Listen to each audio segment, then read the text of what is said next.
बिस्मिल्लाहिर्रहमानिर्रहीम। अस्सलामु अलैकुम। कैसे हैं आप सब लोग? उम्मीद करती हूँ ठीक ठाक होंगे। तो जनाब, आज मैं आपके लिए टिंडे की बहुत मज़ेदार सी रेसिपी लेकर आई हूँ। आपने सुना होगा चिकन तवा चिकन रेसिपी, कभी ट्राई की होगी या खाया होगा, लेकिन आज मैं आपके लिए तवा टिंडे की रेसिपी लेकर आई हूँ। लेकिन आपने ना टिंडे सुन के घबराना नहीं है, क्योंकि ये टिंडे जो है ना बहुत अच्छे होंगे टेस्ट में, और इनके पकाने का तरीका क्योंकि डिफरेंट है, तो इससे और भी ज्यादा ये टेस्टी होंगे। तो चलिए बनाना स्टार्ट करते हैं ये हम सिंपल सी मजेदार सी और झटपट रेसिपी। अगर आप चैनल पर नए हैं तो प्लीज चैनल को सब्सक्राइब कर दीजिएगा और बेल आइकॉन को जरूर हिट कीजिएगा ताकि मेरी हर रेसिपी आप तक पहुंचे टाइम से।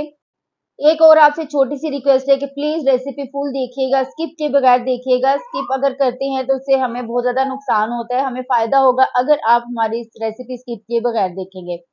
सबसे पहले मैंने तवा रखा है, दरमियानी आंच पे चूल्हे पे रख दिया है। उसके बीच में मैंने 1/3 कप ऑयल डाला है। तवा आप कोई भी यूज कर सकते हैं, आप नॉन स्टिक भी यूज कर सकते हैं, लेकिन मुझे लगता है ये ज्यादा बेहतर है ये वाला तवा यूज करना। उसके बीच में गर्म होने पे आपने जीरा डाल देना है 1 टीस्पून। इसको आपने 20 सेकेंड्स के लिए रोस्ट करना है, ज्यादा आपने नहीं पकाना वरना जीरा जो होता है ना जल जाता है। 20 सेकेंड्स के बाद मैंने इसमें डाल दिए हैं आलू, दो दरमियाने साइज के, और टींडे मैंने डाले हैं, 3 टींडे हैं। आप भी समझिए कि आधा किलो ये टींडे हैं। मेरे ये बड़े साइज के थे, छोटे साइज के नहीं थे, इसलिए मुझे इनको दरमियान में काटना पड़ा। और तवा जो है ना, तवा मेरे पास थोड़ा छोटे साइज का था, लेकिन मैंने कहा कि चलो कोई बात नहीं, काम तो चल जाएगा ना। आपने ये ख्याल रखना है कि जो तवे का साइज हो उसके अकॉर्डिंग ही आप जो है ना ये सब्जी रखें, या फिर तवा आप बड़ा लें। 2 मिनट भुनाई करने के बाद आपने इसके बीच में नमक डालना है एज पर टेस्ट। उसके बाद इसमें लाल मिर्च पाउडर डालना है 1 टीस्पून।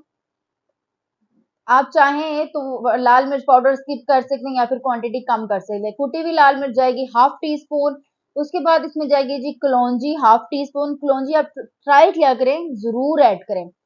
भुना कुटा जीरा है जी 1 टीस्पून, और भुना कुटा जीरा धनिया है 1 टीस्पून। ये फ्रेशली मैंने घर पे रेडी कर लिया था। इसको अब आपने पकाना है, भुनाई करनी है, हल्की से हल्की या फिर दरमियानी आंच रखें, तेज आंच आपने नहीं करनी है वरना ये मसाले ना जल जाते हैं। आपने इसको पकाना है 5 मिनट के लिए, आपने इसकी भुनाई करनी है ताकि मसाले सारे के सारे सब्जी पे अच्छी तरह से लग जाएं। अब आपने इसमें डालना है एक अदर टमाटर चॉप किया हुआ। दरमियाने साइज का ये टमाटर है और बारीक चॉप किया हुआ है, शेप कोई भी हो सकती है। इसको फिर 1 मिनट के लिए मजीद भुनाई करनी है, और इसके बाद आपने डालना है इसमें पानी 1 कप के करीब, और हल्की आंच पे इसको आपने 15 मिनट के लिए कवर करके रख देना। अगर आप तेज आंच रखेंगे पानी बिल्कुल ड्राई हो जाएगा और सब्जी नहीं पकेगी, ये चीज आपने ध्यान में रखनी है। तवा मैंने ये वाला इसलिए यूज किया है कि ये हमारी सेहत के लिए अच्छा होता है। नॉन स्टिक जो बर्तन होता है सेहत के लिए अच्छा नहीं होता।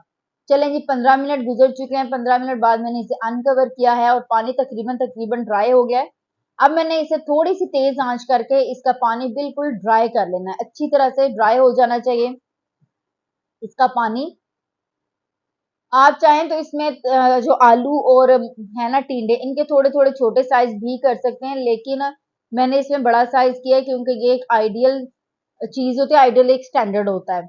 चलें जी, पानी हमारा हो चुका है बस तकरीबन ड्राई। अब हमने क्या करना है, इसमें बड़ी मजेदार सी एक चीज डालनी है, वो क्या है जी, इमली का पानी। इमली का पानी जब आप डालेंगे ना तो इसका टेस्ट जो नेक्स्ट लेवल पे चला जाएगा, बहुत जबरदस्त इसका टेस्ट हो जाएगा। अब आपने क्या करना है, इसको अच्छे से हिलाना है, जस्ट एक मिक्स देना है, क्योंकि इस मिक्स करने के दौरान भी इमली का पानी नहीं पक जाएगा। ज्यादा देर नहीं, कुछ सेकंड्स के लिए आपने अच्छी तरह से मिक्स करना है। और ये देखें जी, हमारे ये जबरदस्त से मजेदार से टिंडे रेडी हो चुके हैं। अब आती है इनकी गार्निशिंग की बारी। तो उसके लिए मैंने क्या किया है, थोड़ी सी कसूरी मेथी ली, थोड़ा सा गरम मसाला, धनिया ले लिया, हरी मिर्चें नहीं मैंने ली, सिर्फ धनिया, और 4 से 5 पुदीने के पत्ते। पुदीने की पत्तियां अगर आप ज्यादा डालते हैं ना तो बिल्कुल टेस्ट कड़वाहट की तरफ ना चला जाता है। ये चीज आपने ख्याल रखनी है कि पुदीना कभी भी आप ज्यादा ना डालें। चलें जी, हमारी ये रेसिपी हो गई है रेडी, और अब मैं इसको डिश आउट करके आपको दिखाती हूँ।